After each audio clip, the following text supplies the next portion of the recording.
like y'all fully recovered from COVID? Because y'all got this, AIT had just barely gotten going and COVID hit, and y'all could not do remote learning really. I wasn't here during that time. However, I understand from my colleagues that it was very, very difficult. I know that even with our typical schools, doing the remote learning, especially for high school students, was difficult. I can't imagine what it was like, for CTE facilities and career centers and tech centers across the state. It was very, very difficult, and it's hard because our kids enjoy that hands-on, and they were not able to receive that. I think kids, we're still recovering, I think. Not so much, I'm talking as a whole from, all students. Here at, at AIT, I don't think we have such an impact as, it was before, but I know that the students that are coming to us, especially, our younger students, they're still recuperating from that. And it's the, learning loss and, but I think we're definitely on the right path, and I'm hoping that the students, we just have to change. I mean, we had to change quite a few things. Instructional delivery. We found out things that we didn't know before. We can do some remote items, and that helps with distance learning. It helps when we have to have like the e-learning days. But nothing can take the place for that face-to-face interaction, especially where we're concerned for that hands-on instruction. Well, you're finishing your first year here. What are you most pleased about from the past year? What are the accomplishments here at AIT? Well, it was an amazing first year. I couldn't be more excited to go into the next year. Some real great points for us is, number one, I had all of my teachers returning. The only staff I had to add were new positions, and I'm excited about those new positions. So, that is I'm very proud of that. Also, when I took this position, I was tasked with working with work-based learning and getting those numbers up. And I was super excited. The year previous, so 2022-23, we only had 49 students coded in Power School for Work-Based Learning. We really focused on that last year, and at the end of the year, we had 587 students coded. So we really have made leaps and bounds in that area. Remind me what that is. Work-based learning, that would be students who do either 40-hour internships, structured field studies, a school-based enterprise, things like that, where they get those experiences. Like our fire, they are required to do a 40-hour internship, and we have a partner with Clemson and Anderson fire departments. But our clinical students for our CNA classes, certified nursing assistants, they spend those 40 hours right in the nursing home working with patients directly. So we're expanding that. We are starting a new partnership with AmMed this year for our Health Science 2, more of a rotation so students can take a look. Health science students can see an array of different areas in the nursing field. So we're excited about that, and even increasing the 40-hour internships within our level 4 courses. So I'm real excited about that. Going into the next year, very, very excited. Our partnerships are so strong with our schools and our districts, and we'll be at every orientation, every registration, and they continue to support us, and vice versa. So it's been a great partnership. Well, there's three. I want to remind people you serve 3, 4, and 5 districts. Yes. 3, 4, and 5. How many students total come through here? Well, last year, I think we had maybe about 1,100 students total come through here. Another thing I'm really excited about, our enrollment numbers look very, very strong. We definitely will see an increase in enrollment this year. So we'll see who shows up on day one, but right now it looks very, very promising for our enrollment. Yeah, we serve Crescent High School, Pendleton High School, we serve West Side, and then also TL Hanna. And we also accept students from the Anderson 5 Charter School. So it's, a great group of students. And then, but one thing we're really excited about is being more inclusive in our school. I have hired a transition specialist to work with not only our special needs population, but also be kind of that.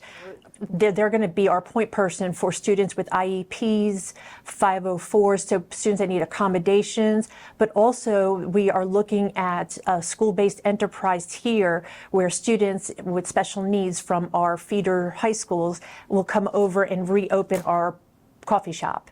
So we're excited about that endeavor. We're also looking to add either mini courses, not necessarily where a student may not be able to finish a whole course per semester, but they can come in and learn a skill, whether it be first aid, CPR, changing an oil. So we're looking to expand for our students so they're college and career ready as well, but also that they could get even a certificate of completion just to come over and work with, our neurotypical students.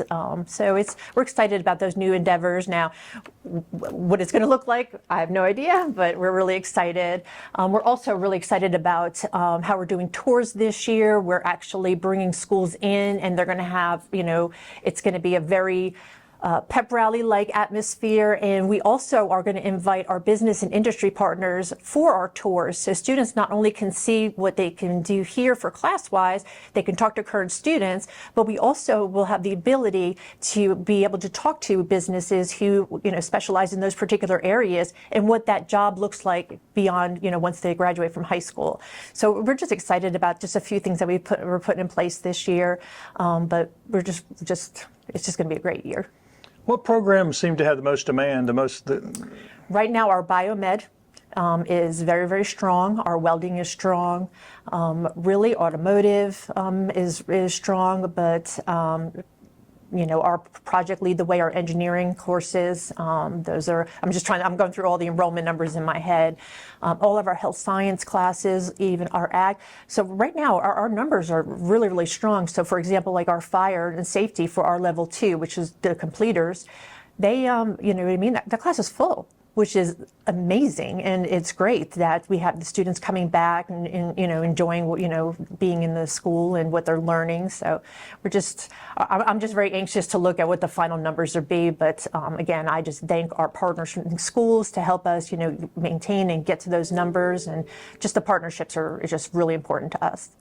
There are a lot of people who still are not real sure what goes on out here. Right. Remind people what the overarching goal and objectives are here. So here we are a multi-district career center, and again, we feed from Anderson 3, 4, and 5.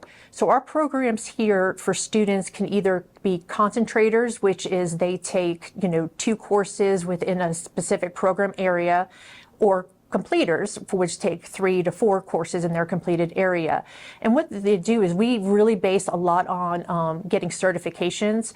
We try to get at least 1 certification for every student that comes through our doors. So for example, last year we had a student who, in our cybersecurity class, he did a C++ national certification. We actually had to write a waiver because he was not 18 to take the exam. I mean, that is an adult exam nationwide, and he passed. That particular student was working with Anderson School District 3 in their IT department this summer. So, things like that connection is really important. But also, I would love people to check out our website. We are also doing monthly tours, information sessions every month. And that it's open to the public, it's open to prospective students, current students, parents, guardians, businesses, community members, community groups, that we're just going to have just come in, and we'll do an informal tour, and then just have a small information session, because we want people to know what's going on here. We're also really excited. We're getting a new marquee sign, so that I think that'll help also to draw people to our facility, and also promote the great things we have. Our fall plant sale. We have a holiday fair. We just have a lot of different events here that the public can really take advantage of. We do dog grooming. We have cosmetology where the students can, anybody can get haircuts. So we're really working hard this year to promote those areas, to have the community come in and take advantage of our services. Looking forward, I know you and the board have met. What are some of the challenges and goals y'all have for the coming year? What would y'all like to see happen this year? Well, another thing, we changed our bell schedule, so all of our schools are arriving and dismissing at the same time. This way, there's no learning loss. There's no, loss of instructional time with, a staggered start, a staggered dismissal. So we're excited to see how that's going to be this year, and it also gives time for our teachers to collaborate and plan together, which is, a necessary component of any, any program. Another thing we're others excited about is we have joint partnerships. We work very well and we have strong partnerships with with Anderson, ACTC 1 and 2's Career Center, Pickens, and Oconee. And we are actually having a joint professional development where we're all getting together with our staff on July 29th. So our cosmetology teachers can meet with other cosmetology teachers and really have that strong connection so they can, learn what they're doing and collaborate and, learn different ways to facilitate. So again, that is more directed towards our teachers, where a lot of professional development, for a typical school is not relevant to what we do here at the Career Center. So we're excited about that. There's going to be some shadowing opportunities for our teachers as well. Is this August 1st starting date a good thing for y'all? I mean, is this? Oh yeah. I mean, I think it was better this year because last year there was the shortened summer for the teachers, and there was a lot of catching up. But at least, teachers had ample time off, and I'm sure they're ready to come back. And for us that work year round, it's you don't even know when the year starts, the year ends. It's just, but we're excited. I'm very excited to have students back in our building. It gets kind of quiet here in the summertime, so we really missed our staff. But we just know that I've got an amazing team, and it's just going to be an amazing year.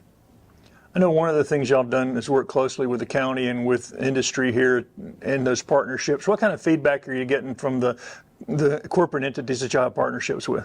Well, number one, that has been a fantastic, part of my job this year is really, building that rapport and partnerships.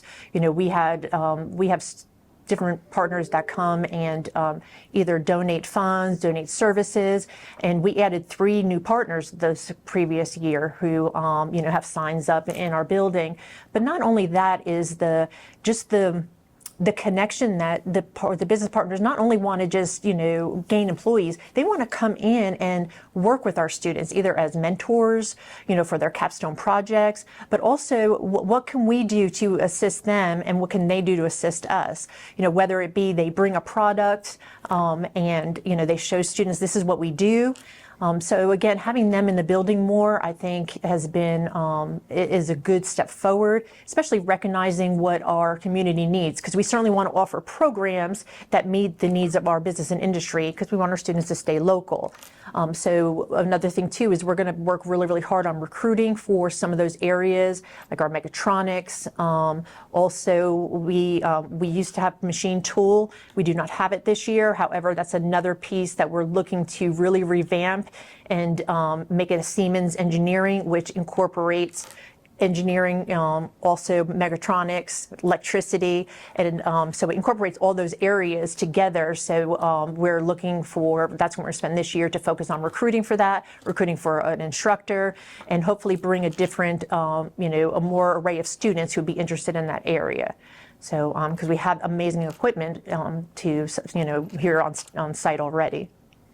You mentioned the website. Is that the best place for parents and students and teachers to find out all that's going on here? Yes, the website. Also, we are on social media. We try to post different things, on what's going on, or even different events that we have. But yeah, our website is definitely a great place to go. But social media, again, is another area that people can find out information or just give us a call.